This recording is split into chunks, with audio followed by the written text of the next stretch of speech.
State. I'm Cassie.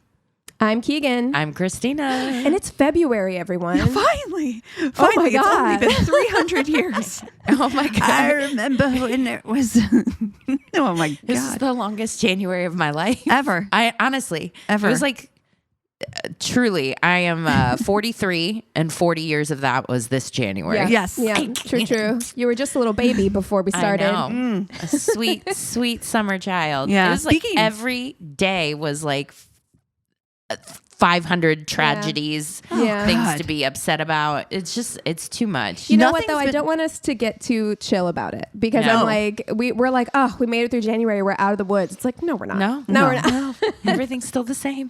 Nothing's been more relatable than those videos on YouTube where they're like rolling over. They're like, breaking news, breaking news, Oh, yeah. breaking news, Yeah. breaking Yeah. news. In today's news story, we have a breaking news. It's like, Another devastating news story. Yeah. Oh, my God. Okay. Jesus Christ. It truly is. Multiple bonkers. times a day. Yeah, it's too much. jeez.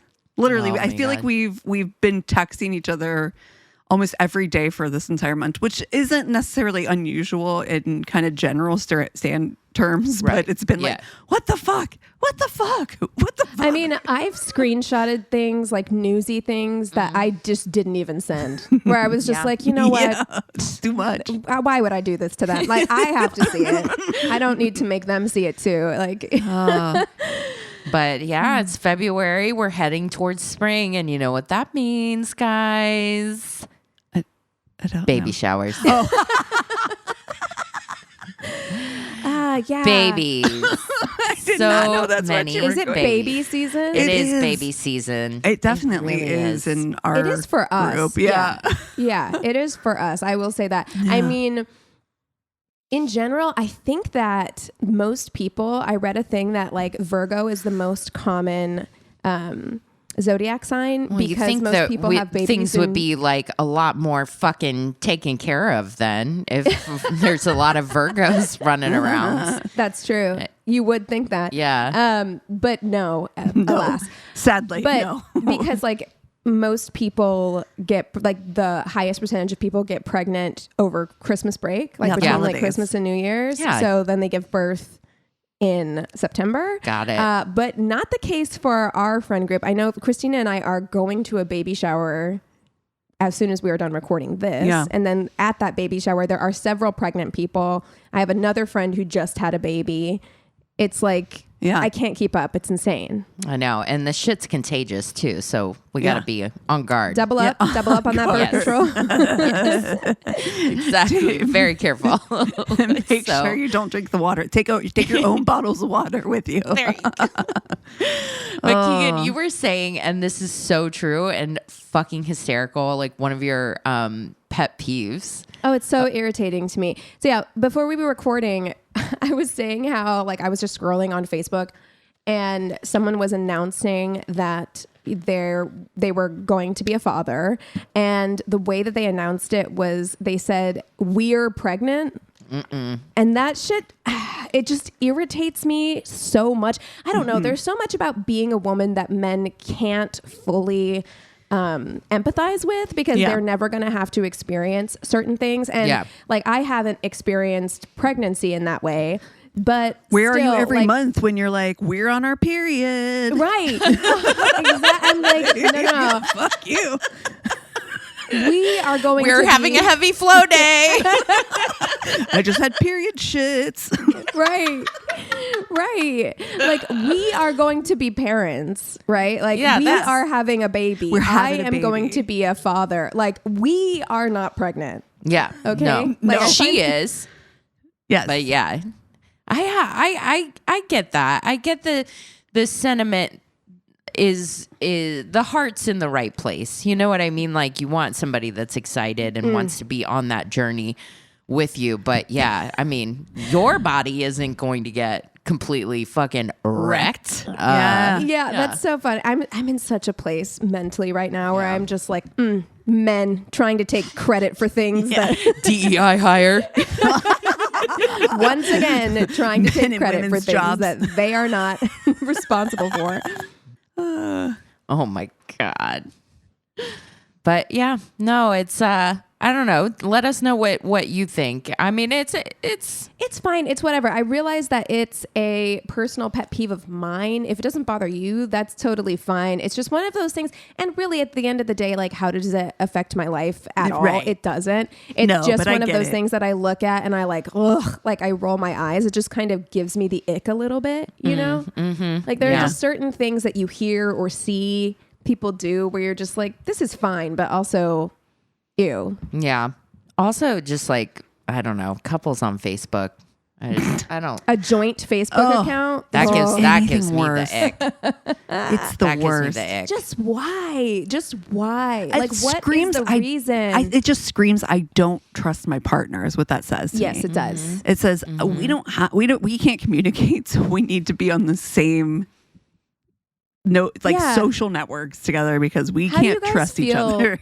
about that stuff? Like tracking each other's location. No. Like, right. And I understand. No. The weird thing is, because I know a lot of people will like share their location. So like as a safety precaution, I don't feel icky about sharing my location with my girlfriends. Right. But there is just like something visceral, and maybe it's just like a independent streak. Yeah, that don't I tell me what have. to do. Yeah, like a don't tell me what to do thing where like sharing it with it's not even that you're hiding anything. It's just like, why you want to know? I don't even share my location with my AirPods. You know what I mean? Nobody needs to know my business. Nobody. Nobody. With my Especially, especially these days. Yeah, you know? exactly. Yes, No one needs AirPods, to know man. where I am. You know what I mean? Like I do what I want to do. Yeah. I'll be But I would be there when I far get there. more inclined to share my location with you guys than if a partner was like, will you, can we track each other's location? No, I hate that. No. I hate it. Chris and I have never ever done that. And usually just in general, if for some reason I'm like, oh, I don't feel really 100% in this situation, like, oh, I might share like my Uber information with him.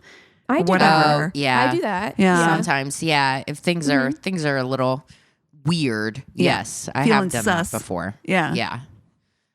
But yeah, no. I actually think that's best practice. I did that for a while where every time I got in an Uber, I would Me send too. it to you girls. Like especially if it was a man who was driving. I mean, not that women can't murder too. This is 2025. Equality across the board. No. No, that's we don't need that that's not one. 2025. I think you missed that one by a few years. Oh man. Well, what else is ick? I want your traditional couple like tropes Couples that ick. are ick. Yeah. I don't know. Anybody that's too this is such a fucking dumb one. But anybody that's like too lovey-dovey in real life. That feels like you. Yeah. Yeah. Yeah. That really, you're like, ugh, disgusting. Ew. Get a fucking room. What are you holding hands for? Oh, I like holding hands. I like I'm holding kidding. hands. I'm If you're doing kidding. something weird, Yeah. like hand in each other's back pocket or there you go. holding pinkies. That's ick. Ew. Okay. No, I yes. don't like that. Yeah. And I know Yeah, this they're one doesn't bother me, but we've talked about this before, and I know both of you don't like it when people sit on the same side of the Oh, booth. Nope. God. Oh, That's so weird. Yeah. it's No. so weird. You can't. How are you going to talk to somebody? It's So you have so- to just like It's peripheral weird. them the whole time. You can make out. You can be like, Ew. Gross. No. you Get a can do the room. Lady and the Tramp, Ew, share one okay. piece of spaghetti. You could do that across from each other too if you wanted. It's too far. In fact, they were across each other's plate in Lady and the Tramp, so I believe Well, that it that can was a be tiny done. table. Yeah. No. Maybe it's my cold dead heart, but I kind of see what you're saying.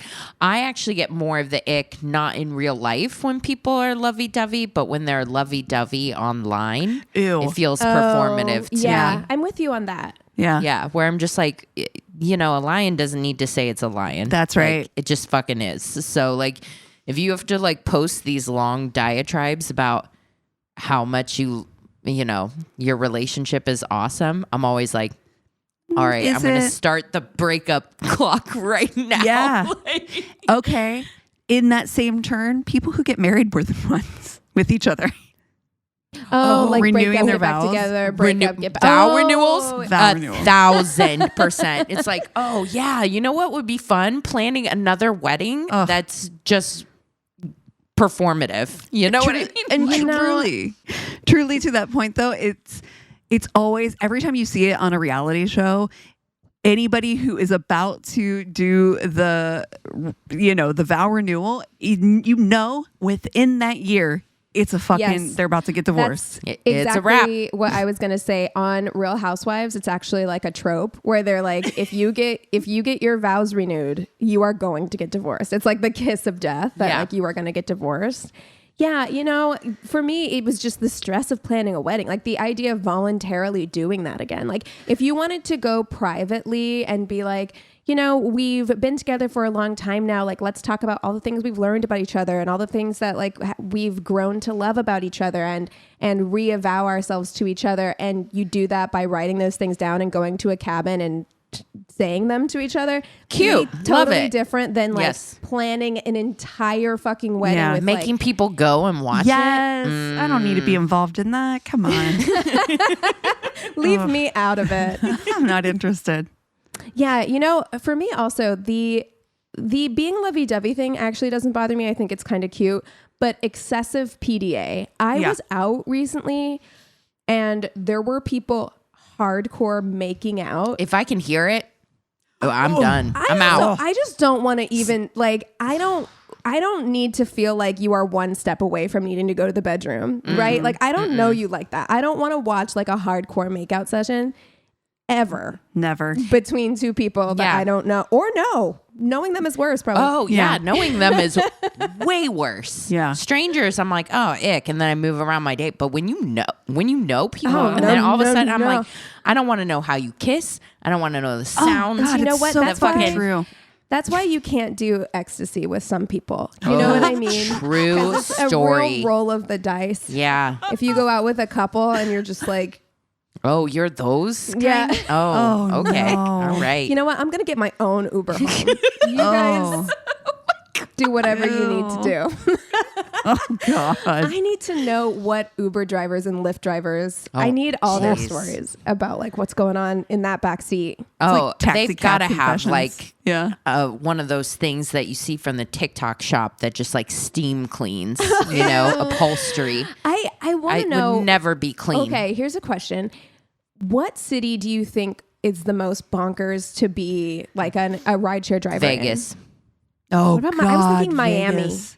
Miami would be another Yeah. one. Right? Yeah. So much cocaine. Oh. So many people you're picking up from the club at like 3 in the morning. They have a lot of like EDM festivals too. Yeah. And But so yeah. does Vegas. Yeah. I'm Yeah. with you on Vegas because And here's Vegas the thing. has conferences and That- stuff too Oh, from people from the unhinged- Midwest. unhinged business people? Girl. Oh my God. Duh. The Yep. Yeah. worst. Jeff from Kentucky got away from his like 6 kids and he's like loosening his tie in Vegas. Oh. Truly. They're like, You're right. yeah. You're right. Yeah. And then because Miami, I think, is a city where people are used to, like, you know what I mean? That's just every day. Vegas, I think, attracts so many Yes. people, those conference people who don't get to act like that every day. And so they take it to like a 100. level Yeah. above, the everyday people. And Okay, well go ahead. and they also, it's cheaper to go to Vegas than it True. is to go to Miami. So you're going to have people who are like, and especially if there's so many work trips, like you said. Okay. So weed is legal, mushrooms are legal Yes. now. Like you But counterpoint, Okay. Miami does have the Florida factor. So you are bringing in people from other parts of Florida to party in Miami, which I feel like brings a certain kind of, je ne sais quoi to the quality. somehow there's alligators. Yeah, Like, yeah. what the fuck? things are unhinged. Like, okay, I have an idea then. Why don't we fuck, marry, kill party cities? Okay. Oh yes, then we have to Right? do Nashville, Okay. Nash God. Vegas. All right. Nashville, Vegas, Miami. All right. Okay. Wow. These are bachelorette party cities Yeah. for sure. Oh yeah, Yes, they they are. Yeah. also are that. But yeah, Yeah. I think Oh, this is a good one. You good got one, Keegan. 3 different vibes. Oh, Yeah. Really different. Very, very different vibes. I would not want to marry any of these wowzas. Yikes. This is All right. really okay. tough. All right. Well, okay. To make this a little bit easier, let's put them into categories of people, Yes. right? Okay. Oh my gosh. Nashville has those like fucking pouches. Do you know what I Yes. mean? Oh, the Zyn. Nicotine Zyn pouches. Yes. Cowboy boots and Zyn. You know what And though? I'll take the Zyn over the like actual. cocaine. Cocaine, yeah? No. Like over like actual. Chewing. chew. Yeah. You yeah. know. Oh, Gross. ugh. Yeah. Yeah. Okay. Vegas is just like that's a straight party boy, fuck boy. It's given fuckboy energy for sure. But so is Miami. Miami's a Different different kind of fuckboy. Yes. Yeah. Vegas is a sports book fuckboy. Yeah. The Yeah. guy that's like has money on the game. So Yeah. like you can't text him on a Sunday. Yeah. Miami is like the DJ fuckboy. Yo. God, I don't know what's worse. Nashville, Or a club promoter. Nashville a club is- promoter fuckboy. Yeah. Gross. Oh God. I can't. And Nashville's like that fuckboy that is but when you're with him, he'll be like, "Oh, howdy," and like hold the door open for you. But like he's still active on Hinge. Beyond. you know? Yeah. So The way you said hold the door open, and I was like, ew. You know what? I think I know what I'm going to do here. Okay. I am going to controversial, possibly. All of these are. I'm going to marry Vegas. yeah. Okay. Okay. I feel like you know what you're getting. I feel like there's the potential to win big, also the potential to lose big. Oh, right, big time. Yeah. potential to win big, potential to lose big. Also, I lived there growing up, so It's I not also all the know, strip, Yeah, yeah. it's not all that. So you're gonna have some like real wild and crazy times, but then whenever it's time to like chill out, you're gonna go to Henderson or whatever. Yeah. You Yeah, can't get I away think- from it. Yeah. You can. Yeah. So I think I'm going to marry Vegas. Yeah. I am going to, Yeah. I'm going to,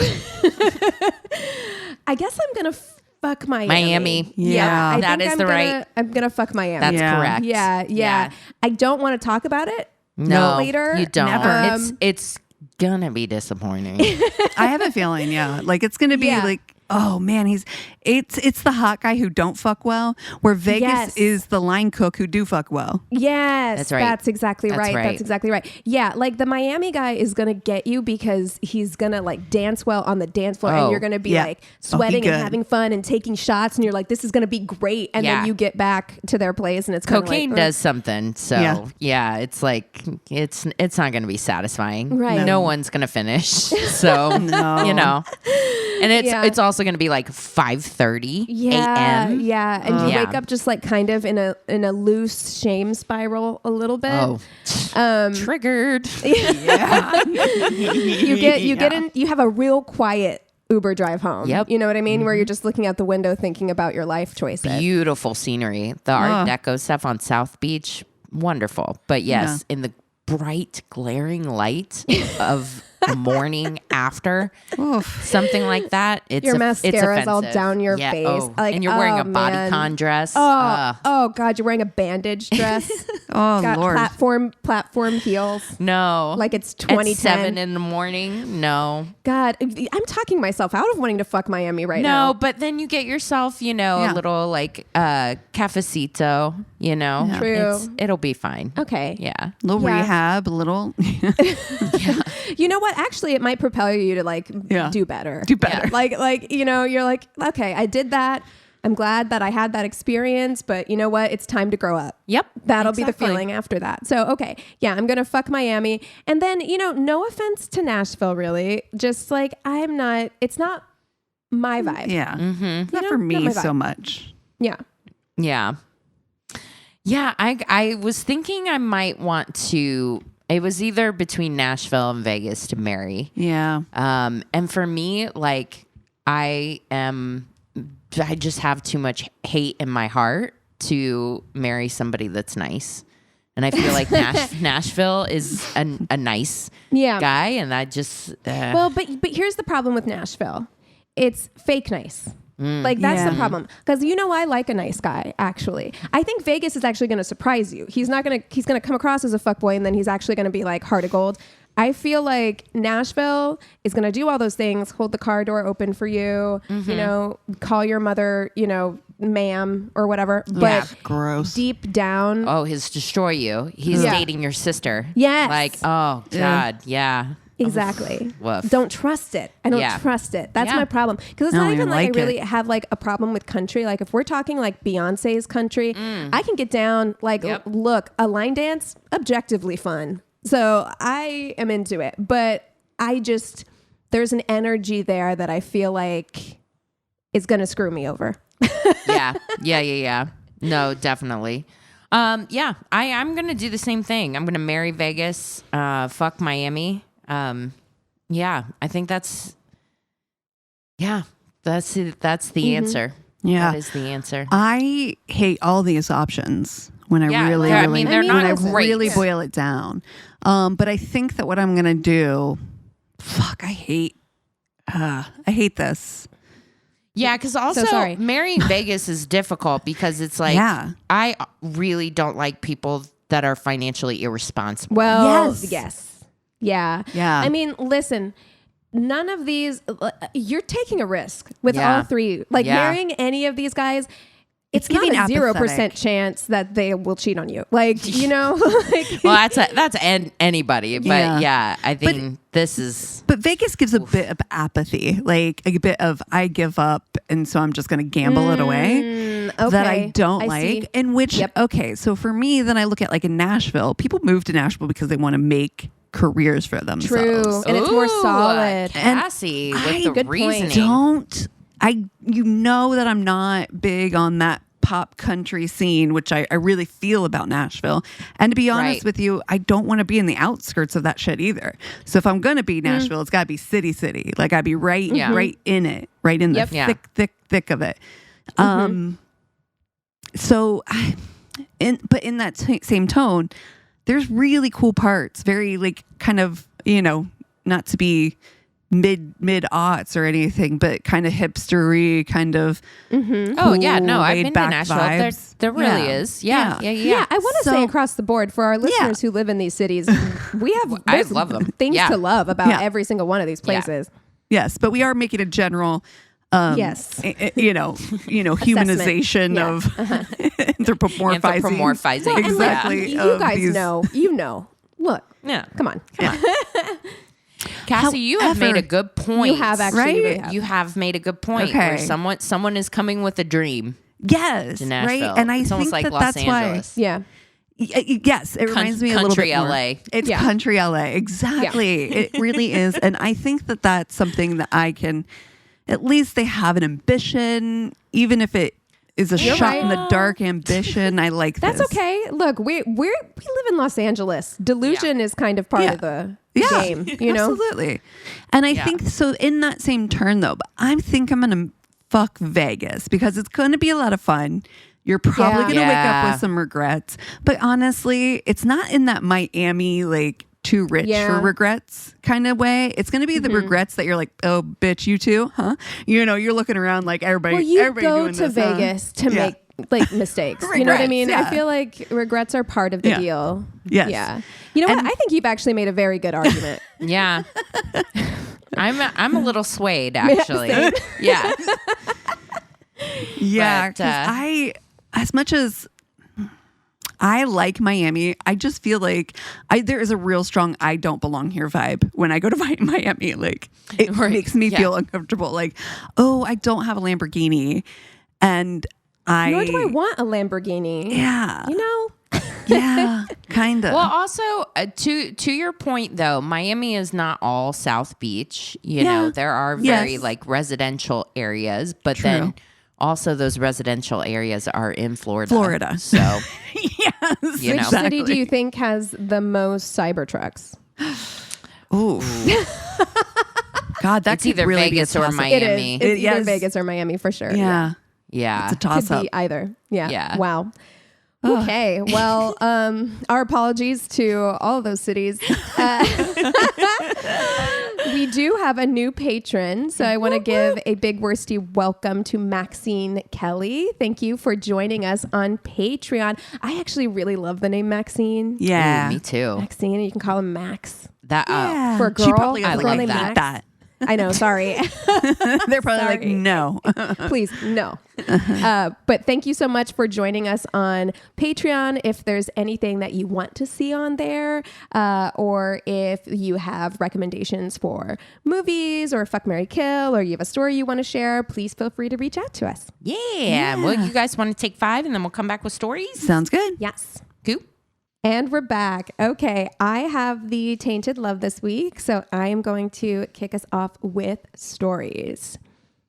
All right, this says, I persevered with online dating for about 18 months. Gave up in the end as I fear the pickings are slim in the country I live in. That's everywhere. That's every I'm country. like, is that country the USA? Blink Yes. twice. It's not. It's not global. yeah, right. But yes, it is a global issue. However, I have some tales, and here's one. Was feeling a little nonplussed after a few tentative arrangements to meet various men had not panned out, with overly elaborate excuses which sounded like thinly veiled code for I've found a better offer. Which, fair enough, these things happen when they have several irons on the fire. Mm-hmm. So, had been chatting with this guy over WhatsApp for a few days, and we had arranged to meet in person for a lunchtime coffee. Early on the morning of the date, I got a message from him saying he'd been in hospital all night with a upset stomach, so we need to cancel. Much eye rolling by me, and I screenshotted the message and sent it to my friend with a sarcastic comment along the lines of, "Oh, here we go again. I'm calling bullshit." Oh, no. She sent it to him, didn't Except she? I mistakenly sent the message to him. And he's like, actually, bitch, I really was. And Oh my God. oh my He God. immediately And here's replied, a picture of me, Brad Pitt, in the hospital. Do you know somebody commented on Facebook asking if we had gotten like our money back or something like that? Someone thought Like, babe, it was like we didn't give fake did Brad you Pitt. see these pictures? The one that I sent you where it's like clearly a picture from Fight Club that's been like photoshopped, and it has like a sign that says, "And I love you," but it's Oh God. Oh my someone God. actually typed that. I'm like, God, so Anne, bad. baby, we got to Honey. start teaching media literacy classes. Honestly, My God. critical thinking skills, people. God. But you guys are absolutely right. It says, except I mistakenly sent the message to him, and he immediately replied with a photo of himself very clearly in a hospital bed and attached, accompanied by the words, "Well, that's a bit harsh." Oh, damn. Of course, Damn. I was mortified, apologized profusely, and felt so bad we did end up going on a date. But pleasant enough chap as he was, he had colossal baggage, including a former Class A drug addiction. Oh, Jesus. Oh. And That's financial hard. ruin linked to working in banking during the crash. And none of his Yikes. adult children or family now spoke to him anymore, likely because he borrowed/stole money to fund his habit after the high-flying job was no more. Oh no. So here he was in his mid-50s renting a spare bedroom in a young couple's house with nothing but a 500-pound car to his name. I did Oh, feel sorry damn. for him, but no. Yeah. Yeah. I mean, No, listen. babe. Stuff happens, and I have empathy for you, you Right. know? Right. And I want people to get back on their feet, and I want them to be given a second chance. But that's a lot. When your family doesn't talk to you, Yeah. That's a sign for sure. And also, yeah, I'm kind of when I was single and dating, there were some people that I went out with to find out that they were not, let's nicely say, not in the same point in their life that I was in. And I don't know if that's a me thing, a woman thing, a people thing, but I was not interested in dating anybody that wasn't at the same level. Does that make sense? it does make sense. And you know, I really believe in giving people chances, and I am to my own detriment, such a like I see potential person, you know, and I want to like give people the benefit of the doubt based on like, I'm like, I know you're capable. Cannot see all that potential is. And I had to learn this too, but potential is what you think you would do if you were in their shoes. That's right. Yeah. That's right. Yep. I And think that you can't trust nobody. Nobody. You trust no one. I think that that's the thing too. It's like you said, meeting people in the wrong time of their life. And Keegan, you've said this before. Your mom's, saying is like meeting the wrong person at the wrong time is the wrong person. Yeah, you right know? person, wrong time is wrong person. Yeah, Yeah. and that's true. You know, I do think that those things you have to take those things into account, and it gets really hard because I think we're sold this belief that like. You gotta stick by them when they're low, and you gotta like be loyal, and like you don't get the payoff if you don't. You know, if you're already with them and they go through a hard time and everything like that. I am somebody that's like, you know, hey, let's shoulder this together kind of person. But like meeting them like a stranger, and they're here, and you're up here, you're in different spots. I think it's difficult for me at least to build a connection. I hear you. I mean, especially if I feel like there's no real plan. Yeah, you know what I mean? To get out. Yeah, right. You got to come to me with a business plan. Yes. About what changes are you making currently? Yes. To your life. If I'm like, oh, this person is on a path, like you know, like they're keeping their finances low because they're saving up for this thing, or because they've got this, irons in the fire, or whatever it is. Right. Then that is a different situation. Yeah. You know, because it's like lack of ambition that is also a big. Yes. But then on the other side of it, so it's not just lack of ambition, but what about those people who have like those plans that's like, oh, okay, you know, I'm 45, I'm going to move to New York City. You know what I mean? You're like, or I'm going to move to Germany. Well, but you had a job. No, you That's had true. a job. That's But I'm just saying, like, you know, there's ambition, and then there's also delusion. Delusion. Yeah. That's true. Yeah. Gosh, that's so I hard think because we are such a go for your dreams country, I feel like. Right. I think that's the thing that I hear quite often from people. It's like, oh, I want to move here, or was it hard to move? I think that that's all subjective, right? I think that you're always going to be who you are no matter where you are. Yeah. So are you happy with yourself? Because you're still going to be your same self in another city. Yeah. That city isn't going to make you better. That city isn't going to, Well, and I get the urge to just like pick up and like, as someone who moved a lot growing up and has a lot of unpacking to do in therapy around, feeling that urge to just like, if I get up and I go somewhere else, I can be someone else. Yeah, you up and left. Right. Yeah. Or like whatever it is. You cannot just, first of all, that's not true. Secondly, you cannot, especially as you get on in your life, and move on through the different phases of your life, you cannot just pick up and move somewhere without a plan. Yeah. Like you gotta have a plan in place, babe. Yeah. So true. Okay. I'll go next. Okay. A few years back, I met this guy from Tinder. I should have known not to match with him because his profile said no drama. No, that means you're the most dramatic Jesus. person I've ever met in my whole life. 100%. And anyone who says that is guaranteed to you're be the drama. You're the drama. You are the drama. Because your need to say that means you've gone through some drama.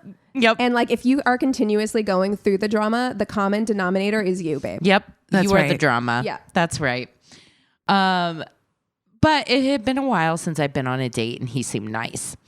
We met on a Saturday for brunch and wound up spending the whole day together. He was a bit intense, but I was enjoying the attention, so I went along with it. We finally parted ways at 11 p.m. Brunch and then to 11? I'm tired. Wow. Yeah. Yeah. With him making a point of saying he wasn't going to try to sleep with me on the first date because he really liked me and wanted to see me again. Okay. So a few days later, he comes to my house with a promise to make this particularly good recipe for tacos. He chops up some beef and puts it into marinade, and then we've got some time to kill. Whatever shall we do? You can imagine what happened next, and things are going swimmingly until we played reach a Parcheesi. point.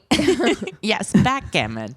Until we reach a point where he murmurs, "I want to be inside you." but I have my hand on his junk and it's quite deflated. Oh. Which is That's gonna totally make things tricky. It is. Yeah.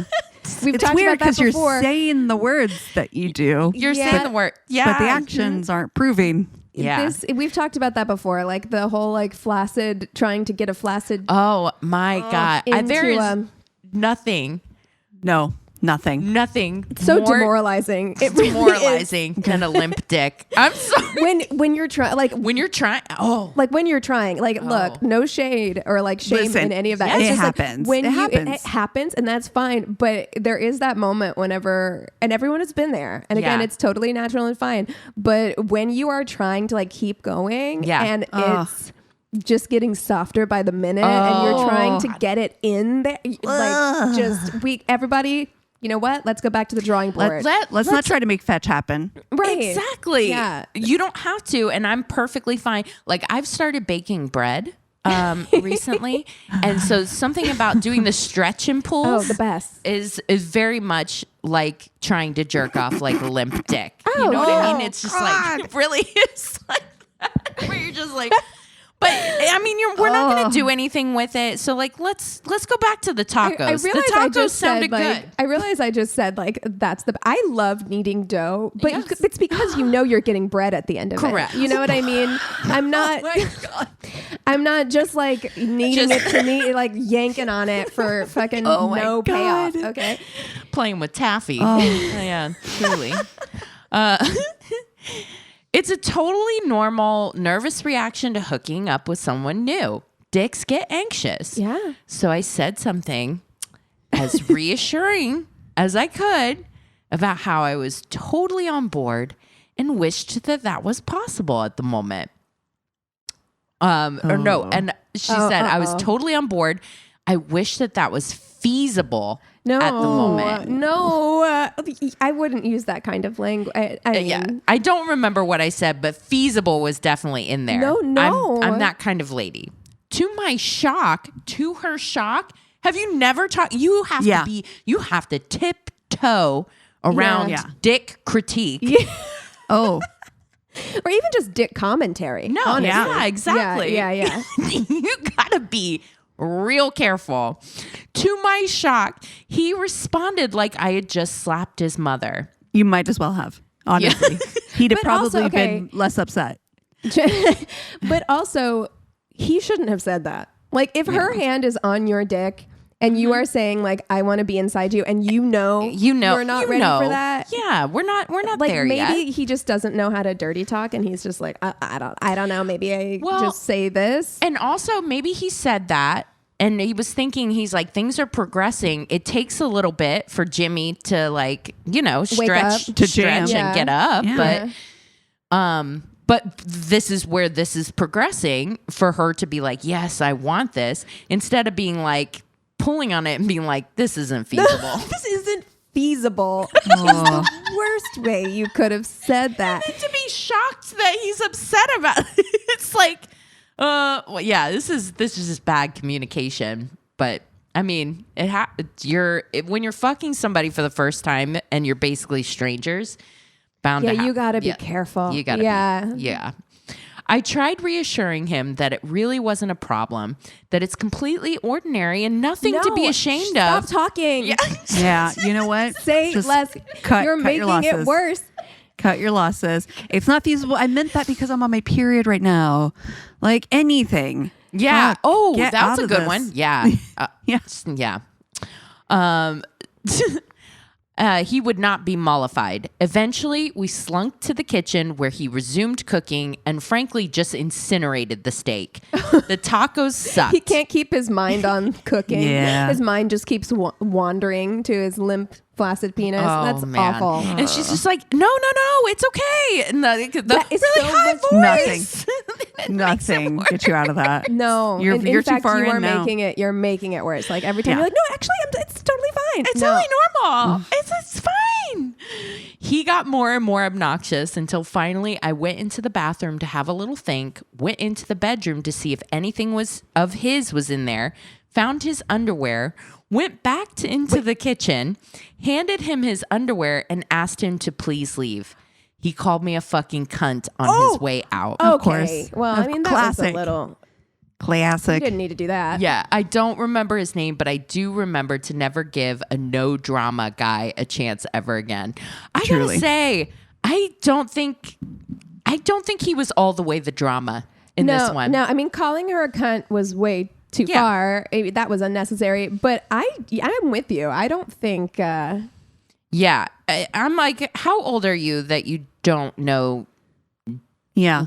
dick Decent human etiquette? yeah, exactly. And as Yeah. someone who can stick my foot in my mouth, like sometimes you say the wrong thing, like at the wrong time. That has happened to the best of us. But you don't dig yourself deeper. Yeah, yeah. Like yeah. you got to try and come up with a solution at that point. Yeah, they went too far down. And then he's sulking. Oh, and there's nothing worse than a nothing is sulking. worse. And then Ugh. she's trying to appease his sulkiness. This was just It was doomed. unsalvageable. Yeah. But you can't say not feasible when holding someone's junk. No. No. Yeah. Like what if a guy was touching you and you weren't like super wet yet and they said that? yeah. Like Yeah. that would be I would be like, Yeah. Well, because you can't control. You know what I mean? I can't like flip a switch and get, Yeah. all of Yeah. a sudden I it's would be like a water offended. slide. But yeah, I think I'd be like That's not I how it wouldn't works? I wouldn't be offended, but I would be like a little embarrassed. right. Yeah. Yeah. Anyways. Well, here we go. All right. So my story, I honestly can't recall if I've told this story or not. So Yeah. let we'll me you know if I have. I know I've read it before, but I don't think I've read it on here. All right. Okay. So Got it. met a guy on Tinder and we met up at a brewery. He was condescending the whole time, made rude comments about what I would bring backpacking, the books I read, just a total ass. At one point, he pulled up his pant leg and showed me his calf and flexed his muscle. Then he showed me. Okay. I'm sorry, like What what? would you do? Oh, God, I'm so tired. No, I don't know. It's Like, and you have to pretend to look be at like, this. cool. Oh, is that your calf? Oh, oh my Like, God. what? Then he showed me a pic on his phone of him completely naked standing on the shore of a lake. No. He was clearly very proud of his body. Who took the picture? He set a timer. Yeah. And he went over there. Oh my God. So I got nudes from a dude once. And he was in the shower and it was like full body. And that was the first thing I thought. I was like, Tripod. Who he fucking, set up a tripod and he tripod put in it his on shower. a timer. I mean, 'cause He has like a sticky. He has a sticky thing he like, sticks to his but wall. to get his whole body in it, you have Yeah. to like be a certain distance away. Yeah, he's the one that cried after we did it for the first time because he was so moved. Oh, Yeah. you got that. You got that magic pussy.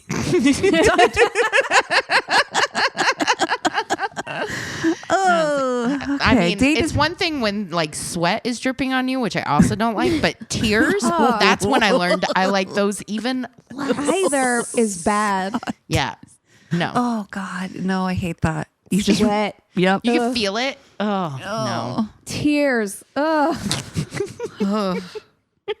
Wow. Okay. Date is wrapping up and he says, let's exchange numbers.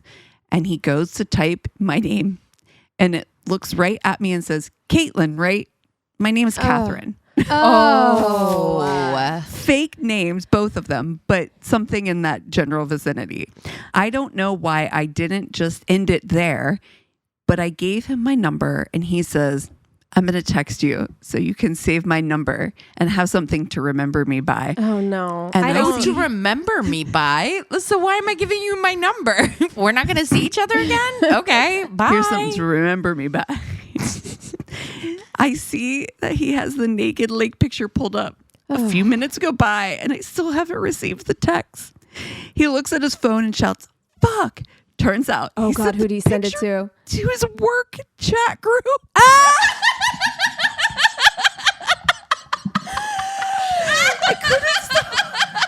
I'm so sorry to Thomas because I know I just blew out the mic. Wow. Oh my God. I couldn't stop Stop a laughing. nightmare. I thought you were going to say to his fucking- mom, and that would be better. I would prefer my mom 1,000%. Than to Can you your imagine your work What if I chat? sent a titty pic to my work group? Your I don't even work want them listening to this chat? podcast. I let know. alone. Can you? How awkward was Monday? imagine? Oh my No, you're God. quitting. I'm You like, I'm go quit sorry. your I don't job. care how good Yeah. that job was. You never don't go have back it anymore. Yeah. Oh. No call, no Literally show for the ship rest of your time. laptop. So nice knowing With you a all. note, mailing. with a Delete, note that says block. Jeff died. Sorry. You changed your name. My God. It's like the final season of Dexter or whatever. You're just like, Like, now you're a lumberjack. I'm in a rowboat Yeah. in the Yep. middle of the ocean. That's Yeah. it. Wow. Sending a nude to I'm gonna have nightmares That's about that one of now. the worst Yeah. things. I'm You're actually having like heart palpitations. Worst part is he texted me later and was like, I think you owe me a picture now. No. Absolutely not. No, I never it got ends up in your the first one. Work chat. God, I might never take a naked picture of myself again now. You Yeah. know, like now that I know that that's a possibility. Dude, I was scrolling through my photos the other day because I was looking for like I don't know, like a work headshot or something like that Oh, that no. I'd taken like a long time ago. Because who cares? I'm like, it's out of date, but whatever. So I'm like scrolling through, and I had a jump scare of Your like, own boobs? yeah, Yeah. of my no. own. I was like, why do I still have these? Jesus. But it was just like I went back far enough that I was like, you know, oh Jesus. Yeah, you gotta put them, keep them, but put them in like a secret folder, Yeah, right, so yeah. that you can fondly Yeah. look No, back. no, they're just willy nilly like interspersed Akimbo. within and my. yeah, you can't do that because that is an accident waiting to happen. Yeah. You're really Oh, playing with playing fire. You with know, fire. I did meet a woman at a bar when I was in Springfield last who was like drunk, having a good time. She was showing me pictures of her kids on her phone. Oh, no. And Oh, no. definitely saw her tits. Yeah. Definitely like, and she was completely like not worried about it at all either. Oh. She was just like, oh, and those are my boobs, and then just kept on Okay. going. And I was like, all right, well, Wonderful. that's the way to be. I love that. There you go. But yeah, you. no, I was at work yesterday and I opened it up because someone asked about the new kitten or whatever, and I opened my photos. I mean, they're so Yeah. far removed, Yeah. but I thought about it again. I was like, I really need to You're like, I got a minute of exercise those out just in case I'm like scrolling. Yeah. I don't know Yeah. why I will forget about it and someone at work will see. I mean, sometimes you like want to keep those pictures because you want a reminder of like, Right. Yeah. I was like, oh, damn, dude, that was a smoke show. right? but maybe not on your camera roll No. all loosey goosey like that. Yeah. You Yeah. know? Just Put right it on your for the Facebook. picking. Put them on your Facebook. Put them in the Yeah. work chat. You know? oh, Oh my God. I have to know God. what Just what thinking like about my boss profession now. he was in. Like The side the chats whole thing. that erupted. oh, immediately. The and side also the chats. way that got screenshotted, like, Yeah. dude. Girl. The side chats the anxiety. erupted. That's the thing too. It wasn't Oh, just I that little would work love group. to have the whole been- entire office now. Yes. has Oh seen- God. Yes. Oh. And their significant others. Because you Yeah. know someone was like, Oh yeah. and all their Holy friends. shit. Do you know? Like, listen. Oh man. If that I'd be like 911 emergency. We need to go get drinks right now. yeah. Mark just put a fucking nude in the work chat. Oh, we were God. talking about If you the guys- I Jefferson don't care what time contract, it and is. all of a sudden he's naked at a lake. I swear to God, I don't care what time it is of the day. Don't think for a second. That warrants a phone call. Just so you know, if that ever happens, you are 1000% allowed to FaceTime me immediately, if not sooner. And then share No, my I share do have screen. to say, yeah, because I'm like, I don't think it's actually legal to like screenshot it and share it with other people. I think that that's Right. what the whole like Ariana and Raquel and Tom Sandoval like but thing share, is. share so, with us, though. so Of course. Of course. So we have a responsibility on this podcast to tell you not to do that should you be in this situation. Oh, my However, God. But screen sharing when you're on FaceTime is totally Yes, to guffaw laughing at like, oh my God. What would you do when you came into work next? No. Hey, Mark. How was your weekend? What? I would go into school like I went, or like I would go into work like I went into school that one time when that girl didn't show up to fight me. And when she walked in after the first bell rang, and I was like, oh, hell no, this bitch ain't walking up in here right now. That's how, if Mark walked in, well, I don't know why his name's Mark. No. I'm like, oh, hell no, this motherfucker came to work today? Oh, no. If I was Mark, I wouldn't be going to work. No. You never see Mark a again. personal An day. extended break. Yeah. Until people maybe, hopefully forget about this. No, They're not we ever never about forget. Never forget. Never forget about that. No. Wow. No, you can't unsend that. God. Why It's still can't we there. not do that? We Why can can't we? now. We can but- now. Okay. Yeah, but and also you can only I think you can only Yes. unsend now if no one has seen it yet. Like as soon as someone's seen it, you can't unsend it. So if it's a group chat, the chances that somebody saw it like right away Yeah. are pretty high. Especially So- if you were waiting around for a minute or two, like this didn't show up. I don't know. Oh It's my weird. God. The fuck, Mark? Oh my God. Well, you guys want to take 5 and we'll come back with the Tainted Love? Sounds Yes. good. Hey. And we're back. Keegan. Okay. Hit it off. So I was down a YouTube rabbit hole a while back. I was down like a true crime rabbit hole. And this came up and I was like, okay, you know what? I'm going to give this one a watch. And it was American Justice. Do you remember American Justice? Yes. Yes. It was like from the 90s Blast from the or like past. early 2000s. And it was so like old school crime show where it Yes. has Yep. like a narrator, you know, with like a really deep voice, like Yeah. taking you through Yes. and like weird music in the background was like ding ding. It's like you know? watching early seasons of like Forensic Files. Yes, exactly. Yeah, It has yeah. that same kind of vibe. And like the cameras are all like SD quality. Everyone's got big mustaches for some reason, you know? Yes. Yeah. Yes. And so I watched that and I had never heard of this case before. And I was a little bit surprised by it. So I am going to tell you the story of Farah Fratta. Okay. So on the night of November 9th, 1994, 33-year-old Farah Fratta was backing into her garage at her home in Texas when her neighbors had seen her backing in, and then they heard 2 gunshots. And so they look out the window and they see Farah fall to the ground.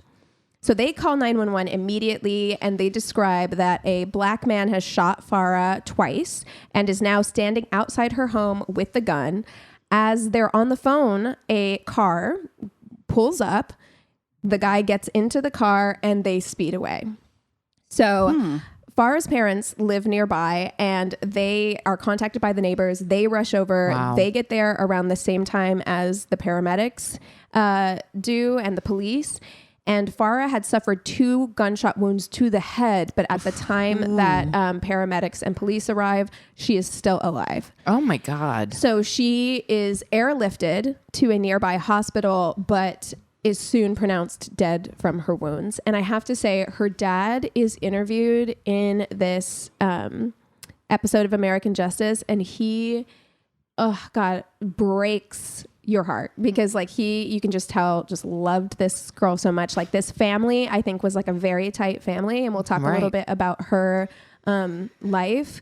But it's clear to me that, you know, there was a lot of love there. So when police examine the crime scene, they find no signs of forced entry, but due to the location of the bullet holes, they determined that the gunman was standing in the doorway of the garage. So like when you pull into the garage and like the door that leads into the house. So that's where he was. As police collect evidence, Farah's estranged husband, Robert, arrives at the scene with the couple's 3 young children. Estranged husband Yes. just So- shows up at the right time.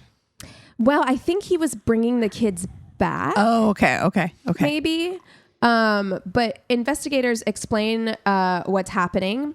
And right away, they're like, this guy does not seem to be responding appropriately to this situation. I mean, like, Yeah. you've just showed up with your 3 young children. There's police everywhere at this house. You know, Yeah. they're explaining that your wife has been shot in the head. Like even if you're estranged, you Right. do have a Yeah. history.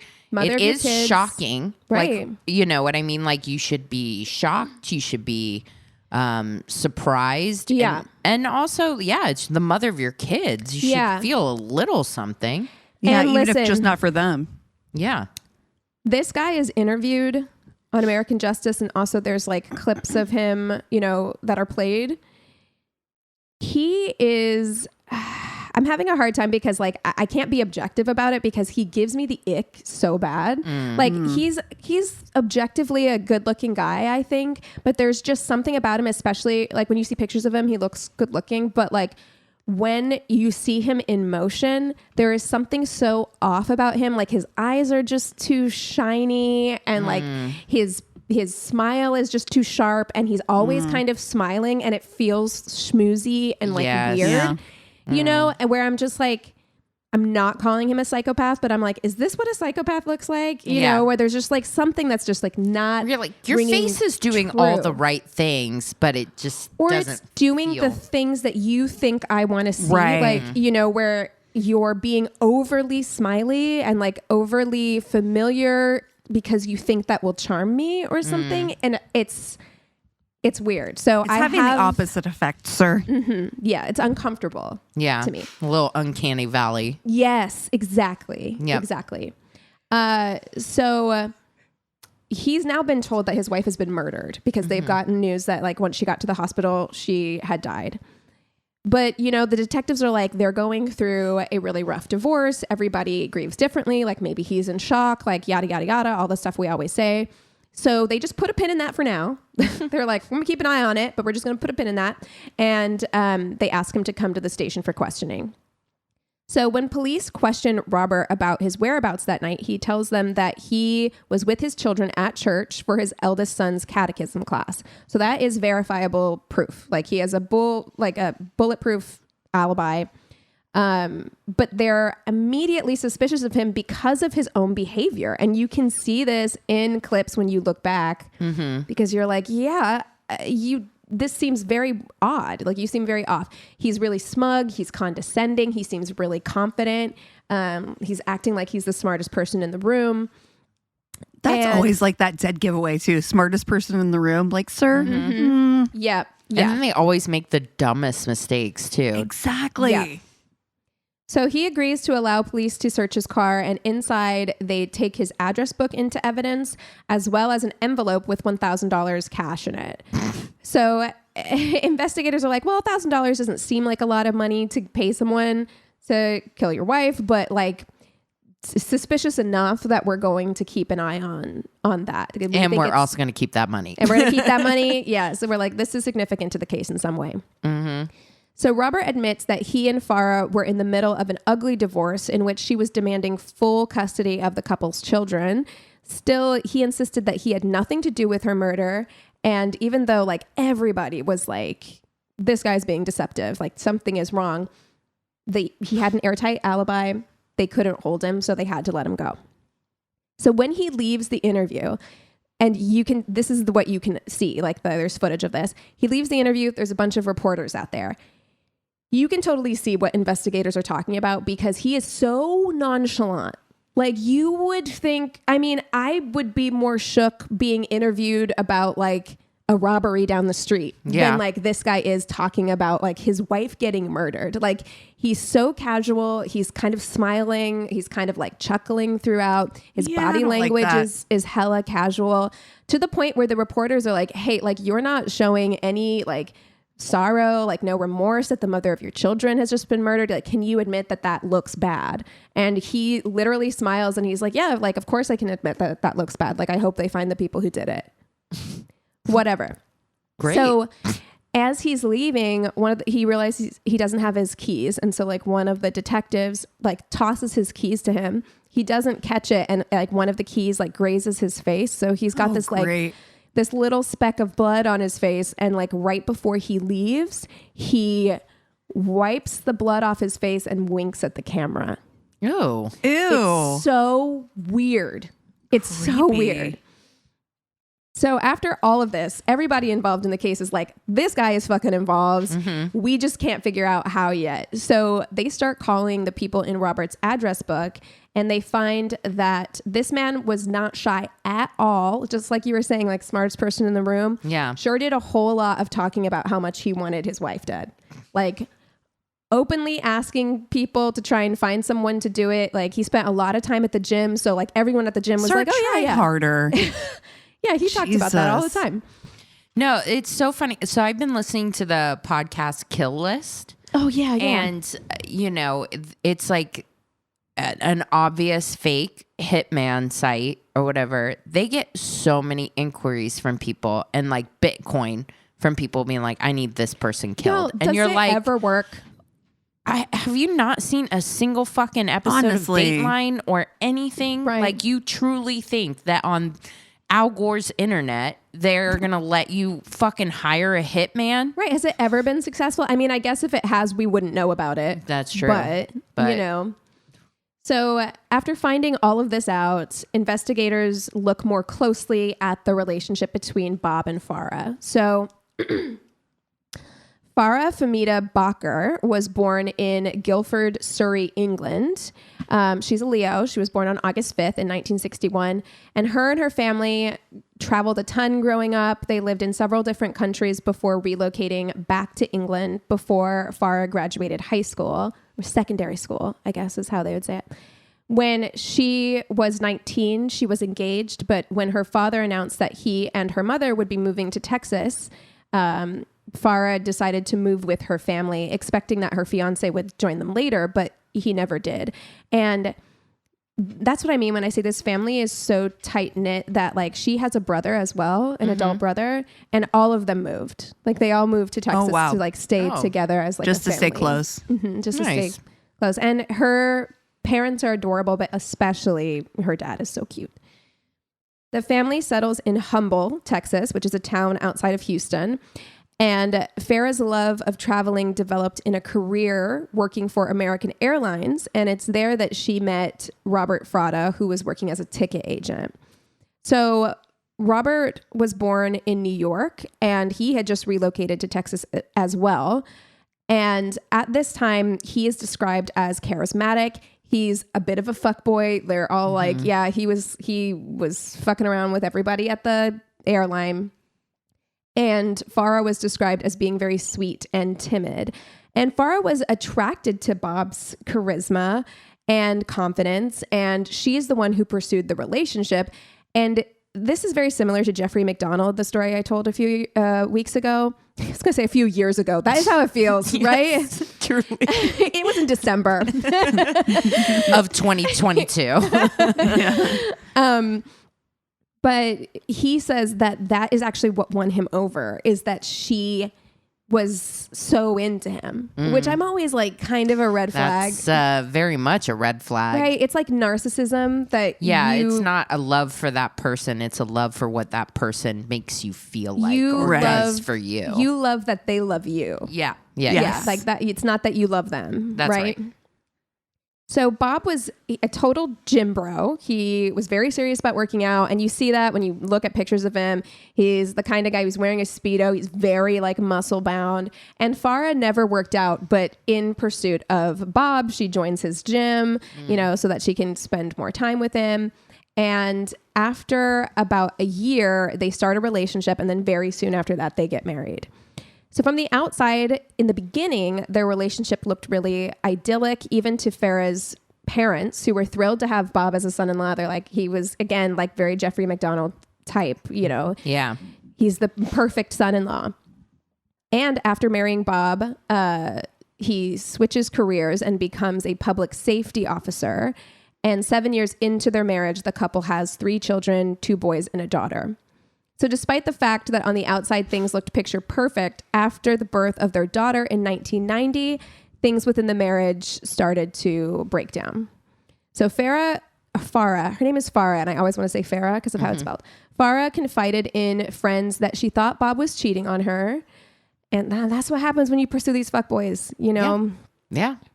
And always am worried. Yeah, you're always going to be worried. The thing that attracted you maybe was that you feel like you won, right? Where it's just like, out of all these options, he chose me. Nope. It's like, yeah, but if he's got that wandering eye is kind of always there, Mm-hmm.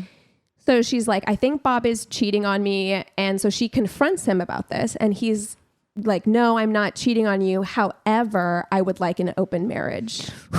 but I would like to. I would like. I'd like Since to. you brought it up. Since you brought it up, to. right? Exactly. So she really didn't want to have an open marriage, but she did not want to get divorced.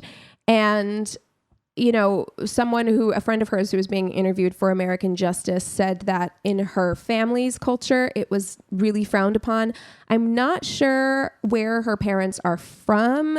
They said that she lived in Bangladesh for a while, so I'm wondering if they're Bangladeshi, but basically she didn't want to disappoint her dad, especially. Which the marriage not working out? Yes. So she didn't want to get a divorce. Listen, what's good for the goose is good for the gander. If he wants to step out, you step out too, girl. Yeah, you said open marriage, not open husband. Right. And it seems like that was what Bob was suggesting, but Farah really didn't want to do any of that. And it's just sad to me that she felt like she needed to be stuck in a situation because she thought she was going to disappoint her family, when at the end of the day, given everything that happened, they would have much rather had her there. Right. Yeah. And they would have loved her no matter what. You know? So she agrees to open up the marriage because she feels like she has to.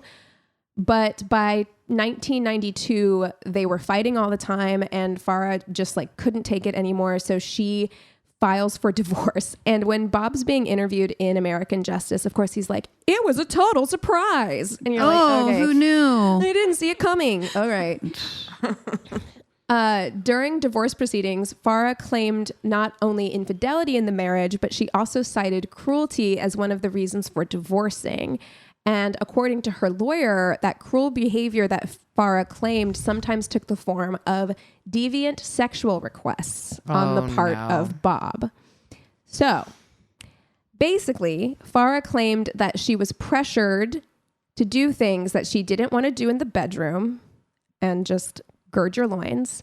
And one of the acts that she claimed Bob pushed her to participate in was defecating into his mouth. No. And that he liked eating her feces. No. Oh my God. Jump scare. Sorry. Have you ever been able to poop on command? No, I am very much I would not be able to. No. Do you think then that he waits and he's like, "Do you have to poop yet?" Oh God. The way I wouldn't be able to poop for a month. Oh, the anticipation. People are into what they're into. I mean, couldn't. I feel like health-wise, there are some concerns with this. How do you kiss that person ever again? Literally died. But it's also just look, we listen and we don't judge. Do we? Have you met us? I feel like, yeah.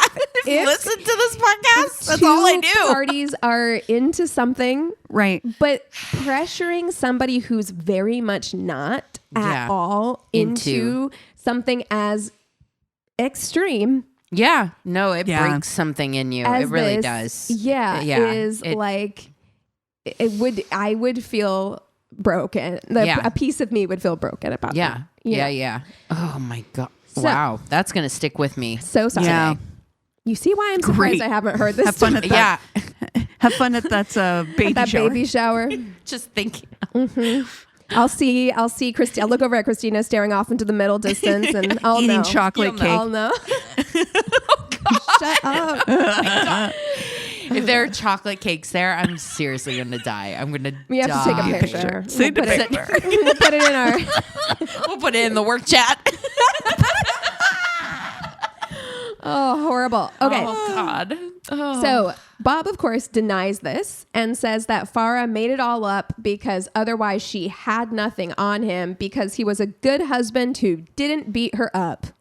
Okay. Wow. The bar is in hell. Yeah. Yep. So Bob wanted the case to go before a jury, and because of this, the proceedings dragged on. As they did, Farah became concerned about her safety, telling friends that she felt that Bob was stalking her.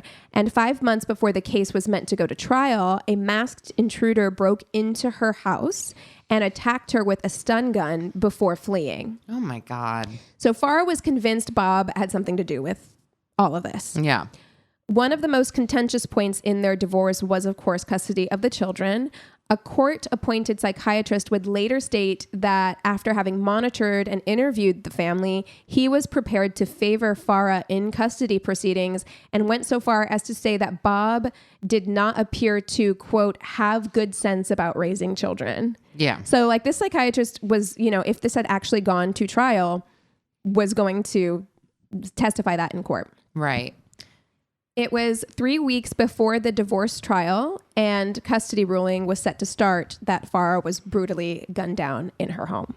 Oh, jeez. So once detectives learned all of this, they're extra sure that Bob had something to do with his wife's murder, but all they had to go on was circumstantial evidence. And of course, his alibi was airtight. So they were like, he had to have been working with someone. So they check the phone records at the church and they find that Bob had made a handful of calls, several to a pager owned by a woman named Mary Gipp. And when they looked at her cell phone records, and I wrote, "Hey, Moneybags," in 1994, this woman had a cell phone. Mm-hmm. They found a call to Farah Fratta's house and several calls to a payphone outside a nearby grocery store. And it's like, what business did this woman have calling Farah's home? Like Bob didn't live there. When they interviewed Mary, she initially was not very cooperative. She told police that on the night of the murder, she was at home all night with her boyfriend, Joe Priestash. She admitted that the pager and cell phone belonged to her, but that she had no recollection of calls or pages made to Farah's home or from Robert Fratta that night. But then she was like, yeah, no dookie shoes. Yep. Yeah, I know him. I said I seen him. But like, yeah, like you're like, this is my pager, this is my cell phone, but I don't know how those calls ended up on there. Like, Yeah. okay. Magic. So this is super suspicious, obviously. And for months, police made very little headway on the case. They're just like keeping an eye on Mary, but like they don't have anything solid. So they decide it's time to put more pressure on Mary. They subpoena Mary to testify, and she agrees to tell investigators everything she knows in exchange for immunity. So she claimed that her boyfriend, Joe Priestash, knew Bob Fratta from the gym, and that when Bob approached him saying that he wanted to kill his wife, Joe recommended another man who he said could do the job, and that's his girlfriend Mary's 18-year-old neighbor, Howard Guidry. Oh, 18 years old. So Mary also told police that Joe Priestash had admitted to her that months prior to the murder, he had been hired by Bob Fratta to break into Farah's house and attack her. So this is all lining up to police, Mm-hmm. Howard Guidry was easy to find. He had been arrested and was currently in custody for a bank robbery. And when police learned that he had been arrested with a gun, they checked because Mary Gipp had written down she had the good sense to write down the serial number of the gun that Joe gave to Howard. Oh. So she had written it down. And when they compared the serial number that she wrote down to the serial number on the gun that Howard Guidry was found with for that bank robbery, they matched. So when Howard is questioned, he comes clean almost right away. He's 18. Yeah. Yeah. And he tells police that Joe Priestash had agreed to pay him $1,000 to kill the wife of his friend, Bob Fratta. He's 18. $1,000. Yeah. It's still just horrible. Just terrible. Oh, I'm saying 18 not as an excuse, just but as a only an 18-year-old would be like $1,000. Okay. Yeah. Sure. Ugh. So Howard walked police through the night of the shooting. He even reenacts it. And the information he gave was consistent with the evidence at the crime scene. After Howard's confession, police bring Joe Priestash in for questioning, and initially he denies involvement, but soon he comes clean that Bob had promised him a Jeep in exchange for helping to facilitate the murder, and that he had made the connection between Howard and Bob and had driven Howard to and from Farah's house on the night of the murder. He says that he'd given Howard Mary Gipp's cell phone and told him to call a payphone at the nearby grocery store after the murder so that he could come by and pick him up. So both of these men, Howard Guidry and Joe Priestash, are soon arrested. Bob Fratta denied all allegations made against him, but police were soon able to match the bullets found at the crime scene to the gun Howard Guidry had, and then they were able to match the sale of that gun to Bob Fratta. So Bob bought the gun. Wow. Gave it to his gym bro. Yeah. Who gave it Jesus. to, yeah. Okay. And so that was enough to arrest him on the charge of solicitation of murder. In April of 1996, Bob Fratta stands trial, and the prosecution is so confident in the case against him that they raise the charge from solicitation to capital murder. Good. And for this type of crime in Texas, That's death. the death penalty is on the table for all three men. Yep. So in order to secure a conviction for Bob, the prosecution is willing to make a deal with Joe Pricedash. They offer him 40 years in exchange for his testimony against the two other men. But Joe refuses the deal, telling the female attorney, and I quote, "Bitch, I wouldn't take 2 years for you." Well, Okay. all right. All right. Okay then. All right. I literally wrote, okay then. Bye-bye. Bye-bye. Okay. So both Howard and Joe pleaded not guilty and recanted their confessions. They're like, I said that, but I didn't say that. Yeah. The prosecution alleged that Bob was so enraged by Farah not only leaving him and attempting to take their children, but also that she exposed his secret sexual behavior, and that it was this rage that led him to want to have his wife murdered. I can see that. Which is funny, not funny, because during the trial, a lot more came out about Bob's alleged sexual behavior, of course. Like now you're in a murder trial. Yep. So the state had divorce attorneys, psychiatrists, and friends testify, and they alleged that Bob was a sexual masochist who enjoyed not only being defecated on, but also liked physical punishment during sex or masturbation.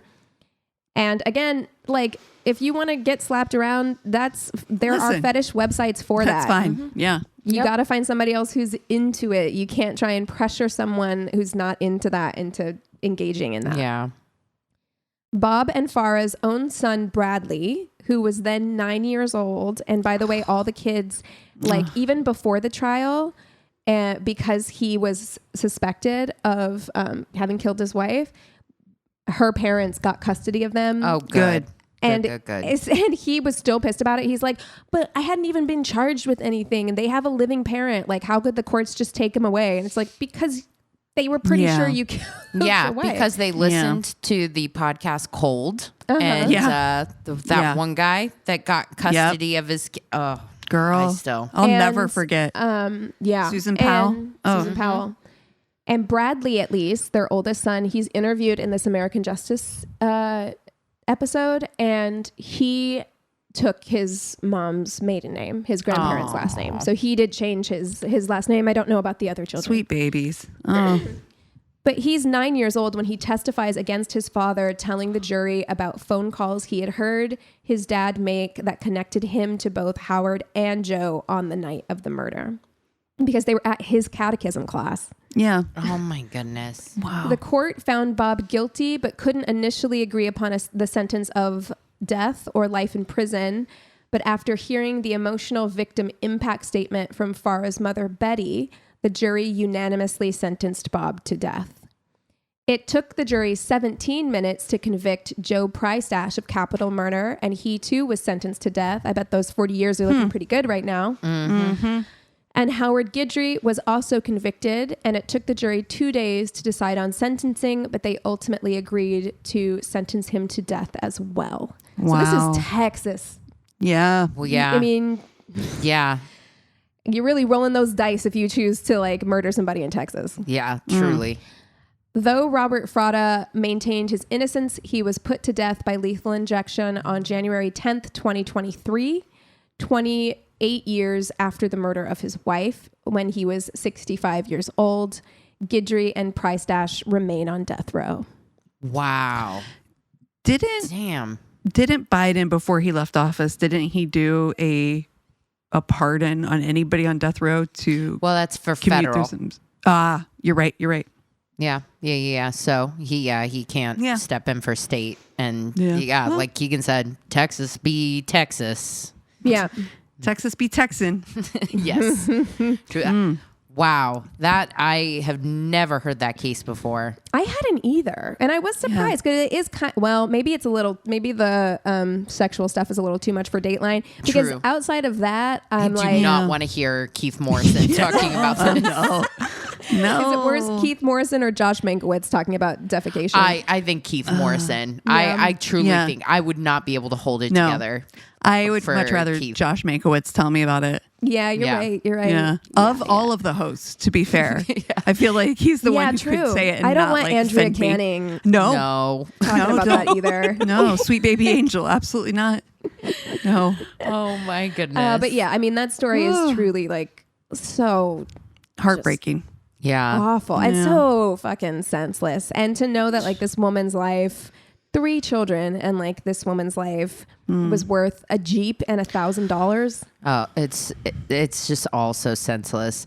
And it's like if he didn't want it to come out, then he could have just capitulated. You know what I mean? Well, it's not like he was wanting to raise 3 kids. I think it's an ego thing. I think it's like a narcissistic. Absolutely. Like it's the principle of the fact that she thought she could do this to him. I think that that's what it was, because I was even like, why are you pushing for a jury trial? If someone was outing all that stuff, I'd be like, we're settling outside of court. Right. Like, Absolutely. But what do you want me to plead to? I got it. You're fine. And when you see this guy, or if you watch interviews of him, I think you'll get it, because he does strike me as the type of person who just doesn't want to lose. You know what I mean? Oh, it's insufferable. Yeah. Yeah. Oof. Well, good one. Well, what are we watching this week? I have 2 things. One is of things I'm consuming, because one's a book, and I have started the Fourth Wing series, which oh my God, I flew through the first book, and it's a big book too, but it jumps off with a bang. It was one of those things too. I was kind of like, I need a book to read to go to sleep. I had one of those restless nights where I was like, I need something that's not TV to fall asleep to. And books usually do it. Like, it doesn't even matter usually. But I was like, oh my God, I can't fucking put this book. This was worse. This is the worst thing I could have done. So I started reading this book. And then I was like, I was literally any moment I had, any like lunch break, any moment of my life is spent like reading this book. It was so good. And so I'm on the second book of that. But the other thing I watched just this afternoon was the 50 years of music SNL music. Oh, yeah. That's on our list. Good. It's so good. You guys are going to love it. It was really, really good. That feels like something I can get through, because like you had texted about Fourth Wing, and I had written back that I had started it, and then I didn't think I was in the right headspace to read it at the time. And, that kind of goes into what I've been absorbing, because the answer is very little, because, and I think other people might relate because the world feels the way it does right now. I can't get my brain to focus on anything. Like I am having trouble reading. I'm having trouble like watching a movie or like watching a show I have to pay attention to. That is the whole point of the shock and awe campaign, that it's just like, it literally is designed to numb you, to make it impossible for, like, right? Yeah. And that is kind of how I feel. I'm having a hard time focusing on things. So like reading right now is actually kind of difficult for me, because I find my brain just like wandering, and then I'm like reading the same sentence 5 times or whatever. So that is a book I want to get back to. I did start probably says something about my brain that this is something I was able to absorb, is the new Monster BTK podcast. Oh, yes. Yeah. Yes. Yeah. So they interview like people who were there, people who worked the case, people who worked in the I didn't know that family was members. out. His daughter is interviewed as well. And it's Tenderfoot TV, so produced by our good friend Payne Lindsay. Yeah. Christina's BFF. Really close friend. Oh my God. Yeah, so and it's the funniest thing. It is good. And that case, I do feel like if you're someone who maybe is close to our age and is interested in true crime, we were so inundated with that because of course he was caught in the 2000s. Right. So like, I do feel like That I case know is it's horrible. horrifying. And I do feel like I know so much about it, but I thought I would give it a try anyway because I like to hear. It's the same thing when that Ted Bundy documentary where they interviewed all of the like victims and his girlfriend and the girlfriend's daughter, because I want to hear it from their side. I would so much rather hear it from their perspective than hear an interview with Ted Bundy. You know what I mean? Right. So I'm enjoying that. Maybe enjoy is the wrong word, but it is interesting. Oh, well, I am living Severance season 2 right now. Like if it isn't Thursdays, around 7:00 watching the episode, it is scrolling through the Severance subreddit. It is listening to the Severance podcast.